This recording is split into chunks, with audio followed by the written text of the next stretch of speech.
साथियों, वर्तमान में एचआर डिपार्टमेंट के ऊपर बहुत प्रेशर बढ़ता जा रहा है। इसीलिए एचआर टीम को अपनी कुछ प्रायोरिटीज फिक्स करनी पड़ेंगी और 2022 में जो 6 सबसे बड़े एचआर ट्रेंड्स या एचआर प्रायोरिटीज हैं, आज हम उनकी बात करते हैं। क्योंकि कोरोना काल में या जब वूका पीरियड होता है, अभी जैसे भविष्य में मंदी आने की बात बहुत जोर शोर से कही जा रही है, तो एचआर पर प्रेशर बढ़ता चला जाता है और एचआर को एक बिजनेस पार्टनर की तरह बिजनेस सॉल्यूशंस देना उसकी नैतिक जिम्मेवारी बनती है। इसीलिए एचआर को समय रहते हुए 2022 में किन 6 चीजों को फोकस करना है, उनकी हम बात कर रहे हैं। सबसे पहले मैं ये बनाने का मेरे दिमाग में क्यों आया, उस विषय पर चर्चा करते हैं। अभी 3 दिन पहले टाइम्स ऑफ इंडिया में एक कार्टून छपा और वह कार्टून मुझे बहुत अच्छा लगा, जिसने मुझे मोटिवेट किया कि इस विषय पर कुछ बात की जाए। और मेरे एचआर के अपने साथी जिनसे मैं बात करता रहता हूं, उन्होंने भी कहा कि हाँ, यह विषय बहुत अच्छा है और इसमें जितनी भी हमारी एचआर टीम के प्रोफेशनल्स हैं, उन सबको कुछ नई चीजों की जानकारी समय रहते यदि मिल जाए तो हम उन चीजों का निदान खोज सकते हैं। वह कार्टून क्या है? कार्टून जो आप देख रहे हैं, एचआर असिस्टेंट्स के पास एक एचआर का बॉस बहुत सारे परफॉर्मेंस इवैल्यूएशन के बाद लेटर बनाकर लाया, तो वह एचआर असिस्टेंट उसको बोल रही है, nice of you to do the annual review sir, but half those youngsters have left the company। Message यह है कि आपने जो काम किया वह लेट हो गया, उससे पहले ही लोग 50% लोग ऑर्गेनाइजेशन छोड़कर चले गए। तो हमें कुछ चीजें यहाँ यह समझ में आती हैं कि एक तो हमारे ऑर्गेनाइजेशन का वैल्यू एंड बिलीव कितना स्ट्रांग हो, ऑर्गेनाइजेशन की कल्चर कितनी बढ़िया हो, ऑर्गेनाइजेशन के सिस्टम्स कितने अच्छे हों, उन सब चीजों की बात करते हैं। आइए एक एक करके बात करते हैं कि हमने 6 एरिया कौन से छांटे हैं जिन पर हम अगले 1-2 साल बहुत काम करें तो हम अपने बिजनेस को एक अच्छी ग्रोथ की ओर ले जा सकते हैं। नंबर 1 है अट्रैक्टिंग एंड रिटेनिंग टैलेंट। मैं टैलेंट को अट्रैक्ट करूं और उसे रिटेन करूं, उसे डेवलप करूं। मेरी जहां नीड है उस हिसाब से मैं बिजनेस को समय रहते हुए टैलेंट प्रोवाइड करूं। नंबर 2 बात करते हैं हम reskilling, up skilling and flexible development. Detail में बात करेंगे। रीस्किलिंग का मतलब है जो आज आपकी स्किल थी वह अबेंडन होगी, तो नई स्किल आपको सीखना है। अप स्किलिंग का मतलब है आपकी कॉम्पिटेंसी आज जिस लेवल पे है उसकी प्रोफिशिएंसी ऑर्गेनाइजेशन को या बिजनेस को हायर चाहिए, या कुछ नई स्किल्स या कॉम्पिटेंसी सेट या स्किल सेट चाहिए, तो वो आपको डेवलप करना है। और दूसरा फ्लेक्सिबल डेवलपमेंट, खाली आप एक ही एरिया में ना सोचें, आपको मल्टी डायमेंशनल डेवलपमेंट की बात करनी है। कुछ सर्विसेज, कुछ एक्टिविटीज ऑर्गेनाइजेशन में कब अबेंडन हो जाएंगे वह किसी को नहीं पता होता है। नंबर 3 बात करेंगे पीपल एनालिटिक्स और ऑटोमेशन, कि हम लोगों का एनालिटिक्स करें, मेरे पास किस तरह का टैलेंट है, कहाँ कमी है, उस टैलेंट की प्रोफिशिएंसी क्या है, मेरा जेंडर मिक्स क्या है, उन सब की बात करें और उसमें ऑटोमेशन कहाँ और किया जा सकता है, या नई टेक्नोलॉजी का या रोबोटिक्स का या आर्टिफिशियल इंटेलिजेंस का प्रयोग और कहाँ किया जा सकता है। नंबर 4 बात करेंगे work place diversity, equity and inclusion. यह बहुत इंपॉर्टेंट सब्जेक्ट है कि कल्चरल चेंज की वजह से, कल्चरल डाइवर्सिटी की वजह से बहुत ऑर्गेनाइजेशंस में बहुत सारे लोग काम ठीक से नहीं कर पाते हैं और जब तक कल्चर समझ में आती है तब तक वो छोड़कर चले जाते हैं। इसीलिए यह एक इंपॉर्टेंट एरिया है। नंबर 5 बात करेंगे work place flexibility. Employees first experience, जब ज्वाइन करता है वह कैसा महसूस करता है, किस तरह के आप रिसोर्सेज एम्प्लॉय एंगेजमेंट के लिए उसे प्रोवाइड कराते हैं, और एम्प्लॉय का एंगेजमेंट लेवल और एम्प्लॉय सेटिस्फेक्शन लेवल कितना ऊंचा उठाते हैं, इस विषय पर डिटेल में बात करेंगे। नंबर 6 हम बात करेंगे कि HR owning business transformation. HR की यह नैतिक जिम्मेवारी है कि वह बिजनेस ट्रांसफॉर्मेशन के लिए काम करे और हमेशा बिजनेस को सॉल्यूशन प्रोवाइड कराए थ्रू ह्यूमन कैपिटल। तो तो आइए एक एक करके इस विषय को ठीक से समझने की कोशिश करते हैं, किस में क्या करना है। नंबर 1, अट्रैक्टिंग टैलेंट में हमें सबसे पहला काम करना है adopting the digital transformation in human resource that eliminate wasteful process and save HR department time and resources. तो हम जब HR टैलेंट अट्रैक्ट करता है तो हमें वो प्रैक्टिस एडॉप्ट करनी है जिनसे हम राइट टैलेंट को एक्वायर कर सकें और स्पीडी कर सकें, जो टाइम वेस्टेज है उसको बचा सकें। जो मेरा रिक्रूटमेंट टाइम पहले 60 डेज था, उसको मैं घटा करके 30 दिन पर ले आऊं या और भी कम कर लूं या शैडो रिसोर्सिंग करूं। तो यह है टैलेंट मैं पाइपलाइन में रखूं और दी बेस्ट टैलेंट एक्वायर करके ऑर्गेनाइजेशन को दूं। नंबर 2, इसमें जो एरिया है evolving workplace conditions with upgraded space, renewed protocols and better safety trainings। तो जो मेरे एम्प्लॉयज, चाहे वो एग्जिस्टिंग एम्प्लॉयज हैं या मैं नए एक्वायर कर रहा हूँ, एक्वायर कर रहा हूँ, रिक्रूट कर रहा हूँ, उनको एक तो मैं वर्क प्लेस कंडीशंस या वर्क कल्चर में पूरी तरह इवॉल्व करूँ, इंक्लूड करूँ। दूसरा, उनकी स्किल सेट को या जो आज मेरी कंपनी में उनको सुविधाएं मिल रही हैं उनको अपग्रेड करूं। नंबर 4, जो मेरे प्रोटोकॉल पुराने हो गए हैं उन्हें भी मैं टाइम के हिसाब से, नई जनरेशन के हिसाब से, मार्केट की बदलती हुई कंडीशंस के हिसाब से मैं उन्हें रिव्यू करूं। और नंबर 4, बेटर सेफ्टी ट्रेनिंग्स। ये मैन्युफैक्चरिंग ऑर्गेनाइजेशंस या सर्विस सेक्टर में जो ऑर्गेनाइजेशंस जहां सेफ्टी के स्टैंडर्ड पहले के मुकाबले में अब बहुत बढ़ते जा रहे हैं, उन सबको मैं अपग्रेड करूं और लोगों की बिहेवियरल बेस्ड ट्रेनिंग दे करके बिहेवियर को चेंज करूं। नंबर 3, हम बात करेंगे using shift schedule tools to create more predictable and easily accessible schedules.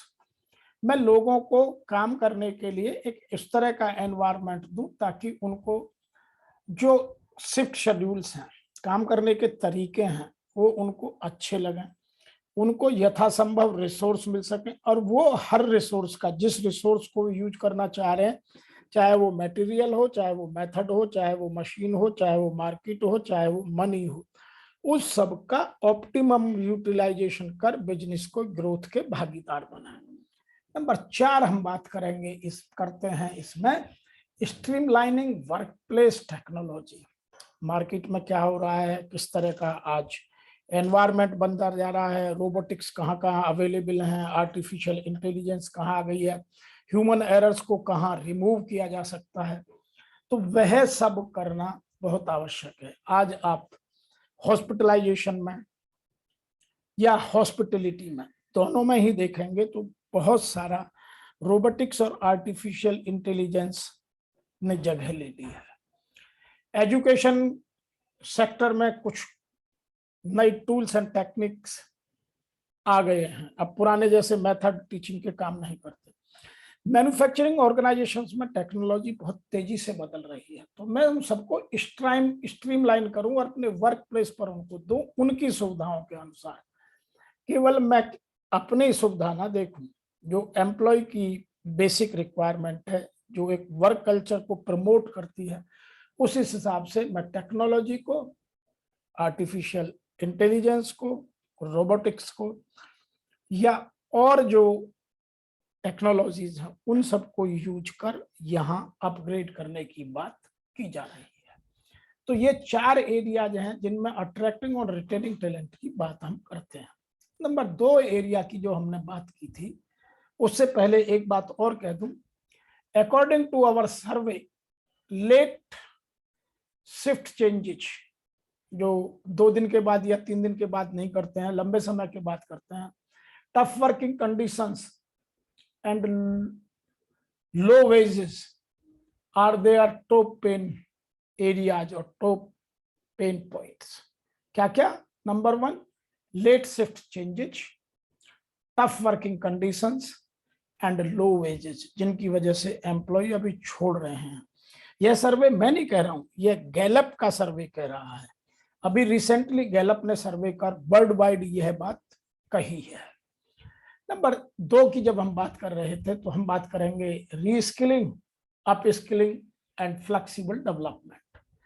इसमें सबसे पहले हम बात करते हैं what is reskilling, upskilling and flexible development. यहाँ जो फास्ट ग्रोइंग कंपनीज हैं उनके बारे में एक बात कही जाती है कि वो अपने न्यू चैलेंजेस को सॉल्व करने के लिए, क्योंकि ऑर्गेनाइजेशन में आए दिन कोई ना कोई चैलेंज आता है, वो अपने वर्किंग क्लाइमेट को और वर्किंग कंडीशंस को कुछ इस तरह से डेवलप करते हैं कि कहीं उनकी स्किल सेट की या कॉम्पिटेंसीज की कमी ना रह जाए, और वो इस तरह के ट्रेनिंग प्रोग्राम या डेवलपमेंटल डिजाइन या लर्निंग एंड डेवलपमेंट डिपार्टमेंट से उस तरह की एक्टिविटीज प्रमोट करते हैं, लोगों को इंस्पायर करते हैं, लोगों को उनका भागीदार बनाते हैं, ताकि ऑर्गेनाइजेशन में कभी भी स्किल सेट की और कॉम्पिटेंसी की कमी किसी भी स्तर पर, चाहे वो ऑर्गेनाइजेशन का लोएस्ट लेवल हो, लोएस्ट लेवल का मतलब है अनस्किल्ड जॉबर, हाईएस्ट का मतलब है चाहे वो मैनेजिंग डायरेक्टर हो। ऐसा नहीं है कि मैनेजिंग डायरेक्टर के लेवल पर गलती नहीं होती, वहां भी कॉम्पिटेंसी चाहिए। तो उन चीजों को प्रमोट करना आज की डेट का रीस्किलिंग, अपस्किलिंग और फ्लेक्सिबल डेवलपमेंट का हिस्सा है, जिससे हम आज इस ट्रांजिशन के फेज में, जहाँ टेक्नोलॉजी ओल्ड से न्यू में ट्रांजिट हो रही है, इन सब चीजों का समाधान कर बिजनेस को ग्रोथ की ओर ले जाएं। दूसरी हम इसमें एक बात और करते हैं, लोगों को हम फ्लेक्सिबल अपॉर्चुनिटीज प्रोवाइड कराएं, केवल स्टीरियोटाइप नहीं। Please do offer flexible opportunities that enable employees to access training when and where they need it. तो ट्रेनिंग ऐसे ही हम किसी को ना दें, किसको कब और कहाँ चाहिए, ये मेरे ट्रेनिंग नीड या मेरी लर्निंग एंड डेवलपमेंट एनालिटिक्स में इतना स्ट्रॉन्ग तरीके से डिजाइन कर निकाला जाना चाहिए, ताकि सही आदमी को सही समय पर और सही कॉम्पिटेंसी या स्किल सेट डेवलप करने के लिए ट्रेनिंग दी जा सके, no matter they are in their home, office, in break room और ऑन द रोड। वो कहाँ हैं, कैसे हैं, यह कोई मैटर नहीं करता। आज ट्रेनिंग के लिए आप कहीं भी कोई भी ट्रेनिंग देने के टूल को, तरीके को खोज सकते हैं। इसीलिए हमें इन चीजों पर बहुत फोकस करना है, क्योंकि ट्रेनिंग इतनी सिंपल हो, इतनी लोगों को एडेप्टिव हो, एक्सेप्टेंस हो, कि वो अपनी कॉम्पिटेंसी सेट करने के लिए जहां मौका मिले वहीं काम करने लग जाए। नंबर 3 बात करते हैं हम पीपल एनालिटिक्स की। एचआर एनालिटिक्स का सबसे स्ट्रॉन्ग एरिया है पीपल एनालिटिक्स, और पीपल एनालिटिक्स में हम सबसे ज्यादा बात करते हैं लोगों की आवश्यकताएं क्या हैं, उनके एंगेजमेंट को कैसे बढ़ाया जा सकता है, और वह कस्टमर डिलाइट के लिए उनके एम्प्लॉय सेटिस्फैक्शन को कैसे बढ़ाया जा सकता है, क्योंकि सेटिस्फाई एम्प्लॉय ही कस्टमर सेटिस्फैक्शन की बात बेहतर तरीके से कर सकता है। उसके लिए हमें 4 काम ऑर्गेनाइजेशन में प्रायोरिटी पर करने होंगे। Number 1, rational for high employee turnover, कि मेरी टर्नओवर ज्यादा क्यों है, मेरे एम्प्लॉय क्यों छोड़ते हैं। आज मैं देखता हूं कई बैंकों में 50% लोग जो छोड़ जाते हैं, कई जो हमारे आईटी कंपनीज हैं उनमें बहुत ज्यादा टर्नओवर है, क्यों? तो वह उसका राशनल उसके पास होना जरूरी है। यह पीपल एनालिटिक्स का सबसे बड़ा हिस्सा है। Number 2, how much revenue is spent on new hires, कि जब एक एम्प्लॉय छोड़ जाता है, जब मैं नया टैलेंट रिक्रूट करता हूं, उसे डेवलप करता हूं, तो उसमें मेरी कितनी कॉस्ट आती है।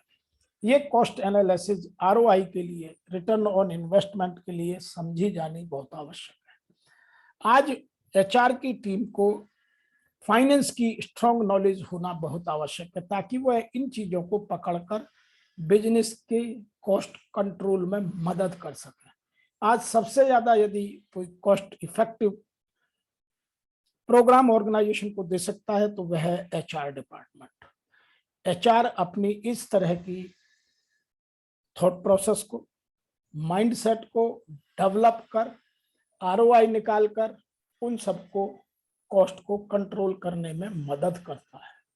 नंबर 3 है how the company shows up in terms of diversity matrix, कि मेरी ऑर्गेनाइजेशन में डाइवर्सिटी की मैट्रिक्स कहाँ है, मेरी कल्चरल चेंज के लोग कितने हैं, कम्युनिकेशन किस किस कहाँ कहाँ प्रॉब्लम आती है, जेंडर की प्रॉब्लम कहाँ आती है, एज की प्रॉब्लम मेरे यहाँ क्या है या एज का डेटा क्या है, मेरा रिलीजियस डाइवर्सिटी क्या है, मेरी डिसेबिलिटी वह मेंटल हो या फिजिकल हो उसको मैं कहाँ कितना यूज कर पा रहा हूँ in the interest of nation. ये सब पीपल एनालिटिक्स में आना बहुत जरूरी है। नंबर 4 हम बात करते हैं why there is higher absenteeism than normal. People analytics में मेरे एम्प्लॉय इतनी छुट्टी क्यों करते हैं या इतनी एब्सेंटी अनुपस्थिति क्यों करते हैं, काम से दूर क्यों रहना पसंद करते हैं, इन सबको समझा जाना, पकड़ा जाना बहुत आवश्यक है। तो ये पीपल एनालिटिक्स के मोटे मोटे एरिया हैं जिन पर काम कर हम बिजनेस को नई डायरेक्शन की ओर ले जा सकते हैं। और इसके लिए एक और है कि जो पीपल एनालिटिक्स में how we are completing the basics, जो ऑर्गेनाइजेशन के बेसिक्स हैं, चाहे वो सोशल सिक्योरिटी के हैं चाहे सोशल इक्विटी के हैं, उनको हम कितना कंप्लीट कर पा रहे हैं। तो यह पीपल एनालिटिक्स का हिस्सा है। नंबर 4 हम बात करते हैं work place diversity, equity and inclusion. तो पहले तो यहाँ इन तीनों की डेफिनेशंस को समझना बहुत आवश्यक है कि लोग इस टर्मिनोलॉजी को सुन तो लेते हैं, समझते हैं। पीपल डाइवर्सिटी का मतलब है of people and perspective. Diversity organization में लोगों की और उनका पर्सपेक्टिव, उनके सोचने का तरीका, how they believe, what are their value system, what are their ethics, what are their beliefs. ये पीपल एंड उनका पर्सपेक्टिव समझा जाना डाइवर्सिटी का बेसिक सिद्धांत होना चाहिए। नंबर 2 इक्विटी, जो कंपनी की पॉलिसीज और जो प्रैक्टिस की जा रही है उनमें कहीं गैप नहीं होना चाहिए। Every employee should be treated as per policy equally, वहां किसी के लिए कोई भेद नहीं होना चाहिए। Number 3 inclusion of all voice and visions, प्रत्येक एम्प्लॉय का पार्टिसिपेशन, उनकी वॉइस कैप्चरिंग, उनके सजेशंस को पकड़ना, उनको समझना, उनको आगे बढ़ाना, यह इंक्लूजन का हिस्सा है। लोग बिलोंगिंगनेस की बात करते हैं, inclusion is more bigger than the belongingness. यहां मैं डाइवर्सिटी में एक चीज और भी कहना चाहता हूं कि डाइवर्सिटी के लिए एचआर डिपार्टमेंट को किन चीजों पे फोकस करना है। नंबर 1 कल्चरल डाइवर्सिटी, क्योंकि हम जब एम्प्लॉय को लेते हैं तो डिफरेंट कल्चर से आते हैं, डिफरेंट ऑर्गेनाइजेशन से आते हैं, डिफरेंट इंस्टीट्यूशन से फ्रेशर्स को अपॉइंट करते हैं, तो उन सब की कल्चरल चेंजेस बहुत ज्यादा होती है, उन सबको ऑर्गेनाइजेशन की कल्चर के साथ अलाइन करना। नंबर 2 है racial diversity, caste diversity, religious diversity, और नंबर नेक्स्ट जो सबसे इंपॉर्टेंट है एज डाइवर्सिटी। मेरी ऑर्गेनाइजेशन की एज क्या है, क्या मेरी ऑर्गेनाइजेशन बहुत यंग है, सभी 30 साल से कम के हैं, क्या मेरी ऑर्गेनाइजेशन बहुत ओल्ड है, एवरेज एज मेरी 52-53 पहुंच गई है, वह भी खतरनाक स्थिति है। तो एज की डाइवर्सिटी में आपको मिक्स रखना है, जिसमें बेबी बूमर्स भी हों, जिसमें मिलेनियल्स भी हों और जनरेशन जेड के एम्प्लॉयज भी हों। तो वह इन सबको समझना ये एज डाइवर्सिटी को कंट्रोल करता है। नंबर नेक्स्ट है जेंडर डाइवर्सिटी या सेक्स डाइवर्सिटी, मेल फीमेल का रेशो कितना है। आज यदि अच्छी ऑर्गेनाइजेशन को देखें तो 40-60 का रेशो है, और धीरे धीरे 50-50 की बात करते हैं, क्योंकि सोसाइटी में मेल फीमेल का रेशो ऑलमोस्ट 50% है। हाँ, कहीं 49-51 हो सकता है या 48-52 हो सकता है, लेकिन एवरेज यदि निकालेंगे तो वह 50-50 ही आता है। एक है कुछ एम्प्लॉयर्स डिसेबिलिटी या मेंटल एबिलिटी लोगों को भी अपने यहाँ अपॉइंट करते हैं, नेशन बिल्डिंग में कंट्रीब्यूट करते हैं, तो वह भी यदि मेरे यहाँ संभव हो सकता है तो वह डाइवर्सिटी भी ऑर्गेनाइजेशन में देखी जानी आवश्यक है। इसके लिए हमें 4-5 चीजों को ध्यान रखना है। Number 1, acceptance and respect. मैंने जो कंपनी में पॉलिसी बनाई है वह एचआर पॉलिसी हो सकती है, डेलीगेशन की पॉलिसी हो सकती है, वेलफेयर पॉलिसी हो सकती है, उस सब में लोगों की रेस्पेक्ट कितनी है और उनकी एक्सेप्टेंस लेवल क्या है। नंबर 2 है एकोमोडेशन ऑफ बिलीव्स। मैंने जो पॉलिसी बनाई है उसमें मैंने अपने टीम के लोगों के बिलीव को, उनके इथिक्स को, उनके वैल्यू सिस्टम को कितनी जगह दी है। तभी यदि मेरा बिलीव कुछ अलग है और ऑर्गेनाइजेशन का बिलीव अलग है तो फिर मेरी परफॉर्मेंस बढ़िया नहीं हो सकती। इसलिए इंडिविजुअल एम्प्लॉय बिलीव और ऑर्गेनाइजेशनल बिलीव या इंडिविजुअल ऑर्गेनाइजेशन वैल्यू सिस्टम और ऑर्गेनाइजेशनल वैल्यू सिस्टम मैच होना बहुत जरूरी है।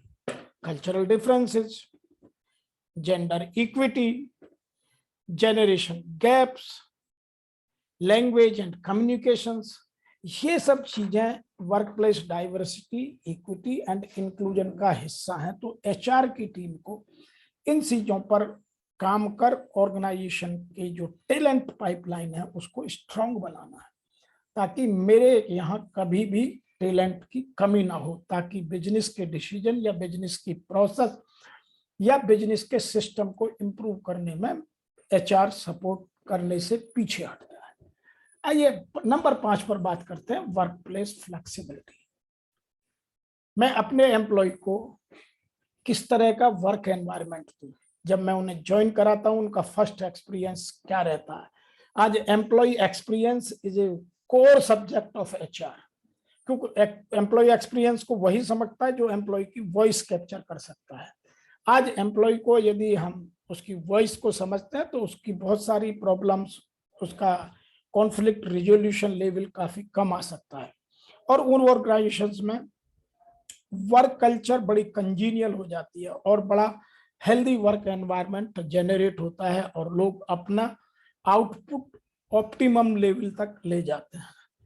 आज मैं कहीं बैठकर काम कर सकता हूं, जरूरी है मैं ऑफिस हूं, मेरे ऑफिस का एनवायरनमेंट में ओपन कल्चर कितनी है, मेरे फ्लेक्सिबल वर्किंग आवर्स हैं या नहीं है, और मेरी पॉलिसी में ओपननेस कितनी है, कम्युनिकेशन कितना ओपन है, मेरी वॉइस को कितनी जगह मिलती है।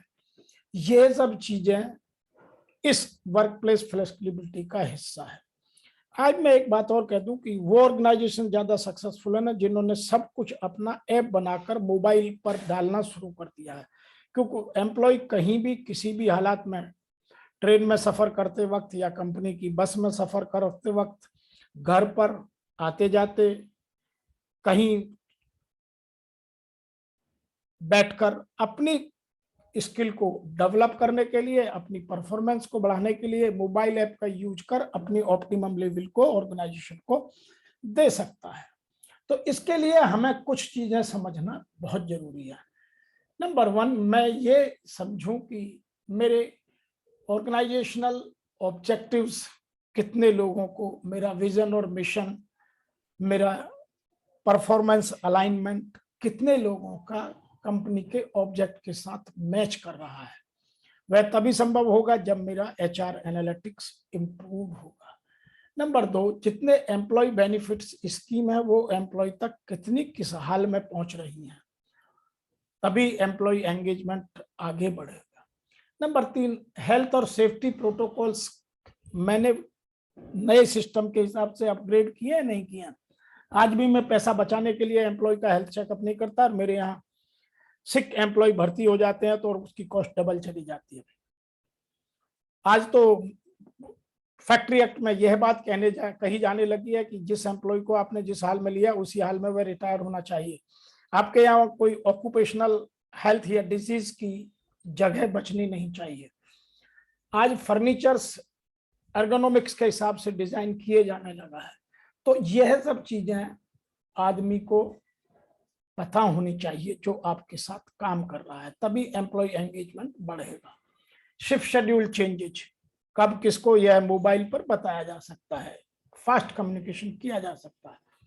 नंबर 5 है लर्निंग एंड डेवलपमेंटल अपॉर्चुनिटीज, क्या क्या हैं, कैसे हैं, कौन कौन से कंपटीशंस ऑर्गेनाइजेशन में हो रहे हैं, कौन कौन से अवार्ड दिए जा रहे हैं, किसको क्या अपॉर्चुनिटी प्रोवाइड की जा रही है।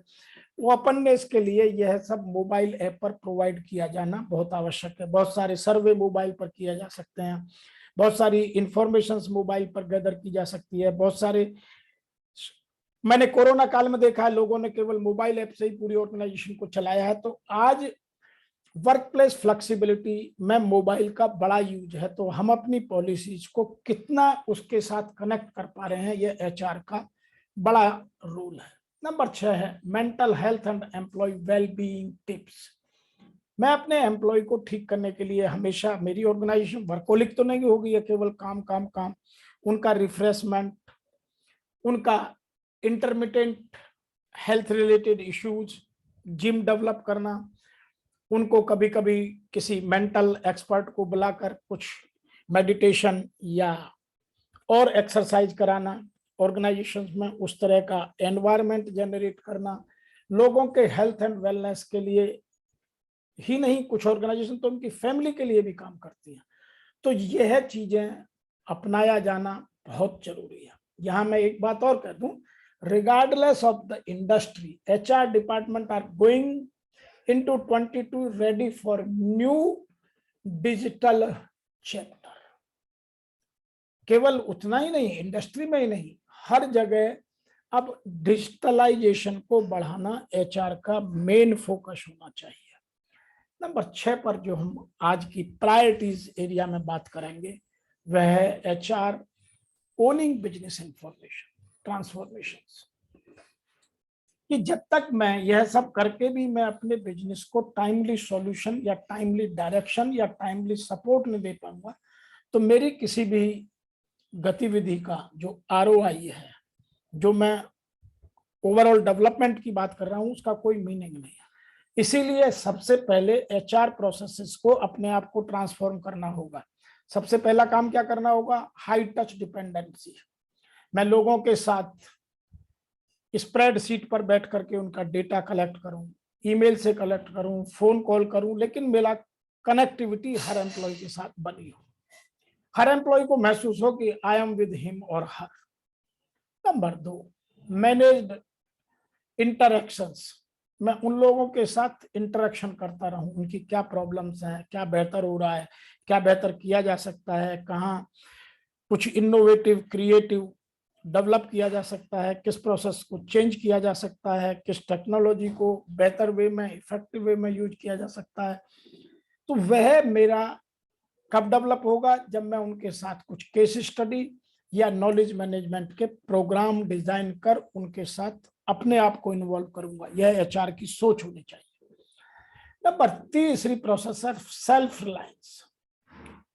एम्प्लॉय पोर्टल्स, आदमी को दूसरे के पास नहीं जाना चाहिए, इतने सारे अपने मोबाइल पर या उसकी लैपटॉप पर जहां से वो इजीली कम्युनिकेट कर सके, इतने पोर्टल्स होने चाहिए कि वह अपनी वॉइस समय रहते हुए एम्प्लॉयर को दे सके और उसके साथ अलाइन होकर अपनी प्रोडक्टिविटी और अपनी परफॉर्मेंस को और उत्कृष्ट बना सके, ऊंचा कर सके। नंबर नेक्स्ट है, इन तीनों प्रोसेसेस के बाद स्ट्रक्चर्ड सर्विसेज। यह सब करके मैं स्ट्रक्चर्ड वे में, जिसको जॉब डिजाइन भी बोलते हैं, जिस तरह से डिजाइन दिया गया है, मैं प्रोसेस ओरिएंटेशन को पूरा कर रिजल्ट ओरिएंटेशन की प्रोसेस में जाऊं। और जब मैं यह सब करूंगा तो जो मेरी ऑनबोर्डिंग और लाइफ साइकिल इवेंट्स वह इंप्रूव कर जाएगी और एम्प्लॉय एंगेजमेंट बढ़ जाएगा। और यदि मैंने एक बार यह कल्चर ऑर्गेनाइजेशन में डेवलप कर ली, तो यह है top to bottom organization culture develop होकर बिजनेस की हर प्रॉब्लम का सॉल्यूशन खोजने में सबका इन्वॉल्वमेंट इजीली हो जाएगा। इसीलिए एचआर की यह मेन रेस्पॉन्सिबिलिटी है कि वह अपनी ओनरशिप को ओन करे। और जो आज बिजनेस ट्रांसफॉर्मेशन की हम बात करते हैं, या हम बिजनेस एक्यूमेनशिप की बात करते हैं कि हर ऑर्गेनाइजेशन में हर एम्प्लॉय बिजनेस को समझे और उसको यह पता हो कि मैं बिजनेस के इम्प्रूवमेंट में मेरा कौन सी एक्टिविटी, कौन सा कंट्रीब्यूशन बिजनेस की एक्टिविटी को इम्प्रूव कर सकता है, जिससे ऑर्गेनाइजेशन की प्रॉफिटेबिलिटी और बढ़ सकती है। छोटे से छोटा एम्प्लॉय जिस दिन इन सब चीजों को समझने लग जाएगा तो वह बिजनेस ट्रांसफॉर्मेशन का भागीदार एचआर टीम की विजिबिलिटी बहुत बढ़ जाएगी। और आज वही ऑर्गेनाइजेशन सरवाइव करने में सक्षम है जहां एचआर इन सब चीजों को फोकस कर एम्प्लॉय को साथ लेकर बिजनेस सॉल्यूशंस प्रोवाइड करा रहे हैं।